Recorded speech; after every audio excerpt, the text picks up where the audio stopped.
சென்னை மற்றும் புறநகர் பகுதிகளில் இரண்டாவது நாளாக இரவில் பரவலாக கனமழை பெய்தது.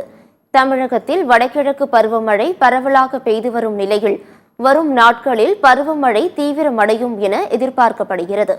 இந்நிலையில் வங்கக்கடலில் நிலவும் காற்றழுத்த தாழ்வு மண்டலம் காரணமாக சென்னையில் இரண்டாவது நாளாக இரவில் கனமழை பெய்தது.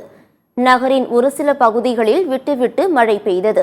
இதேபோன்று விழுப்புரம், கள்ளக்குறிச்சி மாவட்டங்களிலும் மழை பெய்தது. புதுச்சேரியில் நேற்று காலை முதல் வானம் மேகமூட்டத்துடன் காணப்பட்ட நிலையில் மாலையில் மழை பெய்தது. உப்பளம், முத்தியால்பேட்டை, முதலியார்பேட்டை, நெல்லித்தோப்பு உள்ளிட்ட நகர பகுதிகளிலும், வில்லியனூர், திருக்கனூர், மடுகரை, பாகூர் உள்ளிட்ட கிராம பகுதிகளிலும் மழை பெய்தது. இந்நிலையில் தென்மேற்கு வங்கக்கடலில் உருவான காற்றழுத்த தாழ்வு பகுதி வடதமிழகம் மற்றும் தெற்கு ஆந்திர கடற்கரை அருகே நிலவுவதாக வானிலை ஆய்வு மையம் தெரிவித்துள்ளது. இந்த காற்றழுத்த தாழ்வு பகுதி வலுவடையாது என்று வானிலை மையம் தெரிவித்துள்ளது. காற்றழுத்த தாழ்வு பகுதி காரணமாக தமிழகம் மற்றும் புதுச்சேரியில் 4 நாட்களுக்கு மழை தொடரும் என தெரிவிக்கப்பட்டுள்ளது.